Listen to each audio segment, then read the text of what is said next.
Okay, here's the truth. No protest ever took place. When Ambassador Stevens talked to you, perhaps minutes before he died, as a dying declaration, what precisely did he say to you? He said, Greg, we're under attack. Would a highly decorated career diplomat have told you or Washington had there been a demonstration outside his facility that day? Yes, sir, he would have. Did he mention one word about a protest or a demonstration? No, sir, he did not. No intelligence report, phone call, evidence, or anything ever suggested otherwise. In fact, every report from the ground indicated this was clearly a coordinated terror attack planned by a group, not an act of terror by angry protesters. When caught in that lie, the White House tried to shuffle the blame onto the CIA, saying the Benghazi talking points that blamed the video were put together by the intelligence community. Those talking points originated from the intelligence community. They reflected the IC's best assessments of what they thought had happened.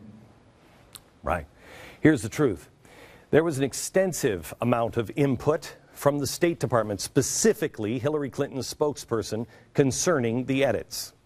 I have obtained 12 different versions of those talking points that shows that they were dramatically edited by the administration. Dramatically. Jay Carney said the administration made one change to the talking points. One. And the only edit made by the White House or the State Department to those talking points generated by the CIA was a change from referring to the facility that was attacked in Benghazi from consulate, because it was not a consulate, to diplomatic post. I think I had referred to it as just diplomatic facility. I think it may have been to diplomatic post. That is incredibly specific. But here's the truth. There were 12 major revisions that went well beyond stylistic. Jay Carney said the edits didn't change the substance of the talking points. But the point being, it was a matter of non-substantive factual correction. Right. Anybody watch last week? Buck Sexton was on, and he had it all on a chalkboard, all of the changes. The truth is the State Department edits deleted all reference to the al-Qaeda-affiliated group Ansar al-Sharia, as well as references to CIA warnings about terrorist threats in Benghazi in the months preceding the attack. The edits prove the administration knew from day one that this was a planned terror attack and specifically went out of their way to provide cover for the terror groups involved in the attack. Why? And then why would you instead direct the blame on America and American freedom and a filmmaker? It proves that Hillary Clinton lied in the face of families of the fallen Americans while she gave that speech when she said, we are going to do everything we can to make sure the guy who made this video goes to jail. And they put him in jail. Hillary Clinton also said there was no advanced intelligence that warned of an attack. And with all of our missions overseas in advance of September 11th, as is done every year, we did an evaluation on threat streams. And the Office of the Director of National Intelligence has said we had no actionable intelligence that an attack on our post in Benghazi was planned or imminent. Keyword, actionable. I'll get to that in a second, but here's the truth. September 8th, 3 days before the attack, a local security official met with American diplomats in the city, and he warned them about the deteriorating security. He told the U.S. officials, the situation is frightening, it scares us. And Gregory Hicks said this.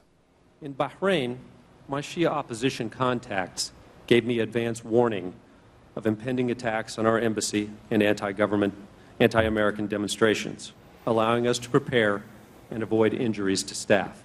Okay.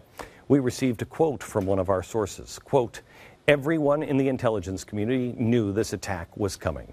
This bolsters Hicks' account and further proves Hillary Clinton was lying when she said there was no advance intelligence or warning of any pending attacks. However, she used actionable. Well, if you want to excuse her by using the word actionable, then we have to know the answer to this question. Why were you confused Why did you swear you were going to arrest a filmmaker? Because you did have intelligence. Maybe it wasn't actionable at the time, but once it broke, you knew. Just a few hours ago, about noon, the president again talked about the video. Here's what he said today. Immediately after this event happened, we were not clear who exactly had carried it out, how it had occurred, what the motivations were. It happened at the same time as we had seen attacks on U.S. embassies in Cairo as a consequence of this film. Unbelievable. But here's the truth. There was no protest in Benghazi. It was an attack. The protests in Egypt weren't about the video either. He's lying again. We know that the 9/12 Egypt protests were about the imprisonment of the blind sheik, a terrorist serving a life sentence in the States for his role in the '93 World Trade Center bombing. So he's making this up yet again. No one even knew this video existed. There were no media reports prior to September 11, 2012. It had virtually no views. People weren't even motivated to email it, let alone protest and kill somebody over it. It is a mountain of lies. Let me give you a flashback from the debates.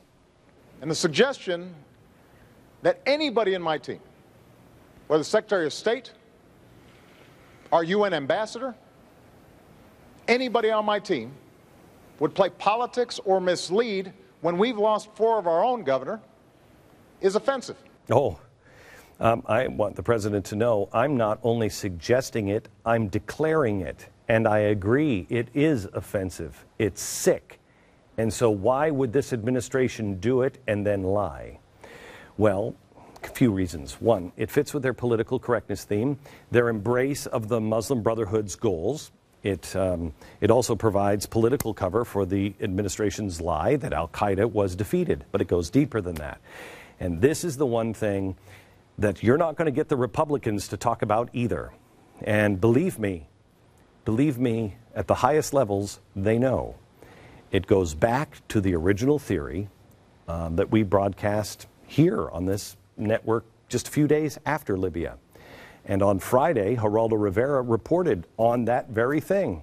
About what we talked about days after Benghazi, he said he's now hearing from his sources, arming the Syrian rebels. I believe, and my sources tell me they were there to round up those shoulder-fired surface-to-air missiles. They were going to hand those missiles over to the Turks, and the Turks were going to give them to the rebels in Syria. Right. It was like a Iran-Contra. Yep. I think that it merits gigantic investigation. It will all become clear. Okay, this is really interesting because Fox News should either discredit Geraldo Rivera and make it clear that his sources were wrong, or they should follow that story up. We made the same prediction on September 17th. We're a scrappy little media group. I don't have the global resources of Fox or ABC or CBS, but we're still breaking ground on this story. Why is it the big networks with all of those resources have nothing? Well, actually, they do. CBS News has spiked a couple of stories on this. Yet the problem is that the head of CBS News, he has a brother. And his brother happens to be the guy who changed all the talking points on Benghazi. David Rhodes. Now, this is the head of ABC. This is Ben Sherwood.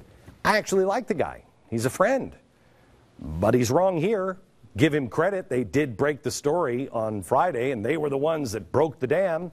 But his brother is President Barack Obama's Deputy National Security Advisor for Strategic Communications. No. That's this person. Ben's is his sister. His sister is Dr. Elizabeth Sherwood. She is the special assistant to the president. And then you have Jay Carney.